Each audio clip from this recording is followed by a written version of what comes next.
I'm Zach. And I'm Jesse. And you're watching In Depth. Or maybe Out of Our Depth. On Now You Know.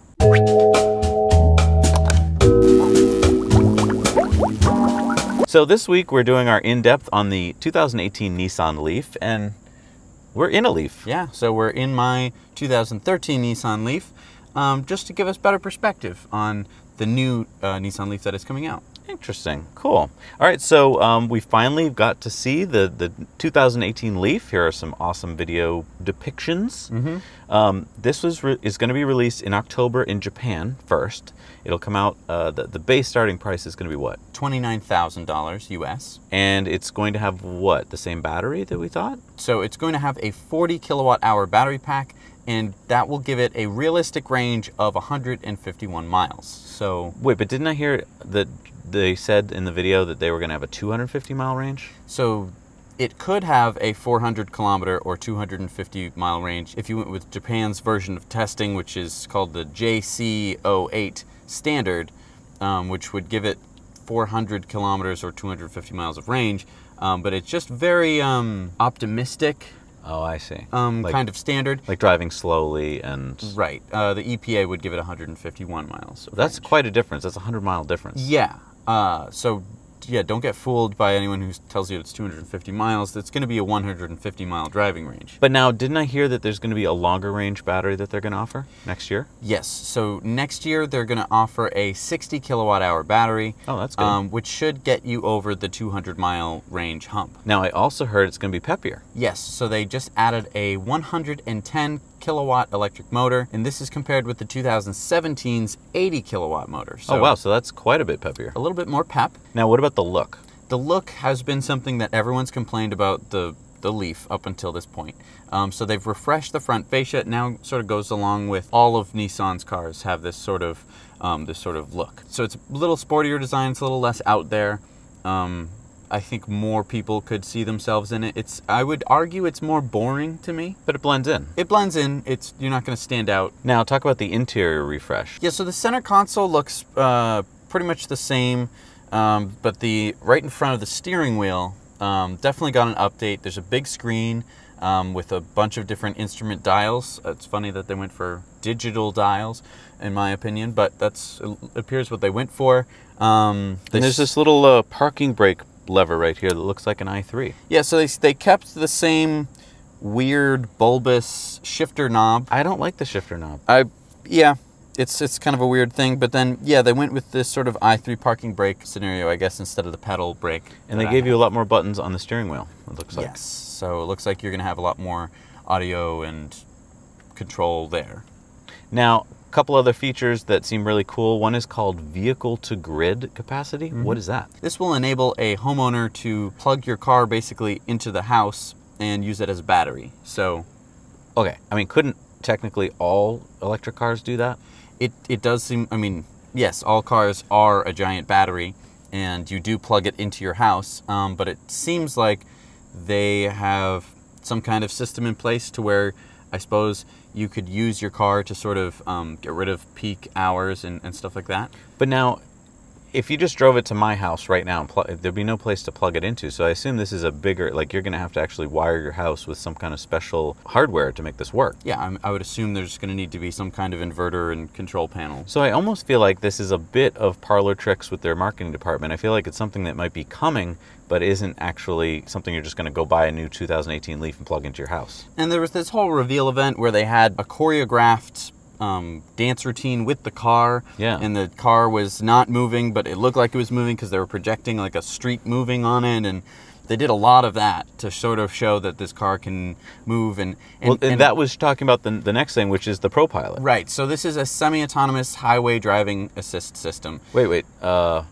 Isn't that like autopilot? It's like autopilot, which we've been experiencing for over a year now in Teslas, and you know, some other cars have similar systems like this. So I don't think it's as revolutionary and groundbreaking as they will make it seem.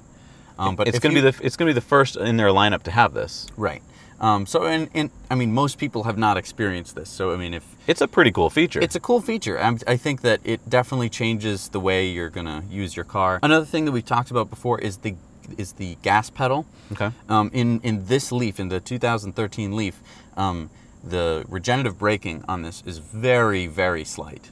So when you take your foot off the accelerator, it basically just feels like you're coasting in a normal Okay. car. Okay. And in later years, they've added, B mode, brake mode, which gives you a bit stiffer, but still nowhere near a Tesla or even like an i3 or other electric cars. Regen braking capabilities, it still has been pretty tame. With this, it seems like you're going to be able to get to the one-pedal driving. Oh, so with the 2018 Leaf, they're going for one-pedal driving. Yeah, I One-pedal remember driving. seeing a video about that. They want that to be a cool feature. So that way it's just one pedal all the way, which I Okay. think is great. One thing that they didn't update, which I'm pretty, gives me some pause, is they are keeping the 3 kilowatt charger as the standard charger in the Leaf, Okay. which is Slow. atrociously slow. Now, there's an optional 6 kilowatt charger. Is that helpful? It's better, gets you up to just a typical electric car charging rate. Now, let me ask you, there's 3 different trim levels in the Nissan, right? The S, the SL, and the SV. I think something like that, yeah. You had to go, if you want to get that fast level charging, you usually have to go to the highest level of trim. You have to go to the highest level trim. In this car, for whatever reason, this is the S Plus, which basically is just the bare bones except all the charging capabilities. Oh, so they got extra charging. Which was fantastic for me, at least. So if a new buyer is out there, because I know a lot of Leaf owners that I know don't even know about what the charging is on their car because they don't even know about fast charging. Fast charging does make the car a whole lot different. It's true. I'm able to do some trips that if I didn't have quick charging, I probably wouldn't be able to do. So I feel like if you're looking into the Leaf, that's definitely something you want to look into to make sure it has it. And don't trust the dealers because our experience, and we bought a bunch of these at a bunch of different dealers. Yes. They don't know what fast charging means. They'll say, oh yeah, it charges fast. It charges fast. But no, you want need to check. Yeah, you need to look at the car. You need to open the CHAdeMO port, make sure that there's wires. We in there, have a open video the on trunk. that, actually. Yeah, so go check out that video.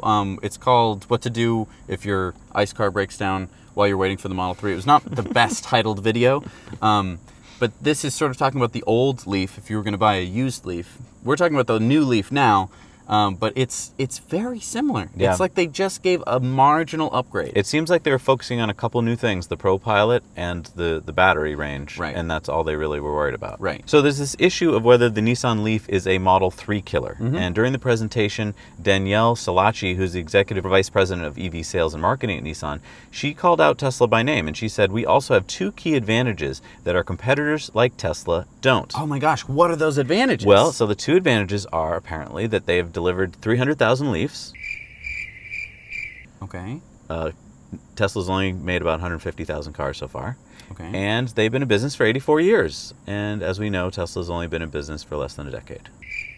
Okay, those don't seem like huge advantages. I'm not saying that delivering a lot of cars isn't helpful and being in business isn't helpful, but it does seem like Those are 2 big advantages, Jesse. I wouldn't even call them advantages. I mean, the supercharger network, that's not an advantage. that's a huge advantage. No, Something no, that no. the Leaf No, will no. not be able to take advantage of. For all of you people out there who are watching because of the Leaf aspect of this, do know that the Tesla supercharging network is a huge, huge advantage.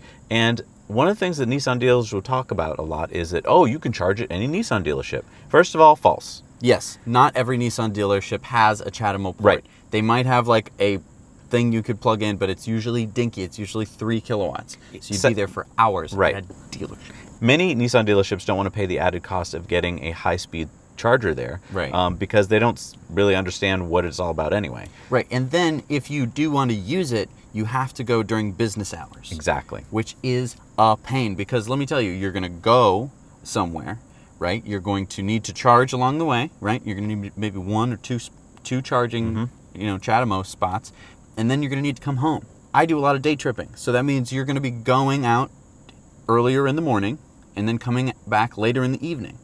Those chargers are not open. So, I mean, you can, quite by accident, go out beyond your range. Get stuck. And get stuck because then you're going to get to the dealership and there's going to be no one there to unlock the garage where they keep the CHAdeMO adapter, which is ridiculous. Now, with a smaller battery in an older Leaf, the charging was not as much of an issue because it was a tiny battery. Right. You could charge it up with a plug. Most people would just charge it up with a 110 plug. Right. It would take all night, but it would charge up the battery. if you have to go 151 miles, the full range of this new Leaf, you're not going to be able to charge it up overnight. Right. It will take more than a day Right. from a 110 outlet. Now, if you get a 3 kilowatt charging system, it's still going to take Hours. Hours and hours and hours and hours. Be cautious if you're thinking of getting Right, one. and this is from a Leaf owner, so. Absolutely, yeah. Right. So thank you so much for watching this episode of In Depth. We just wanted to get you up to speed on the new Leaf news. There's been a lot of talk and a lot of speculation, and want to set the record straight. We want to be in depth. Hopefully we weren't out of our depth. Let us know down in the comments below if you think that we were. Yeah. Thank you so much for watching. Thank you to our Patreon supporters. And don't forget to like and subscribe. It really means a lot to us if you just hit that button real quick before you go. Also, share this video to someone who maybe is going to be a new driver, or someone who is going to have a new driver. Yeah, thinking about a Leaf. Yeah, I mean, it's a great around town car. Yep. Especially a used one. So thank you so much for watching. Now you know.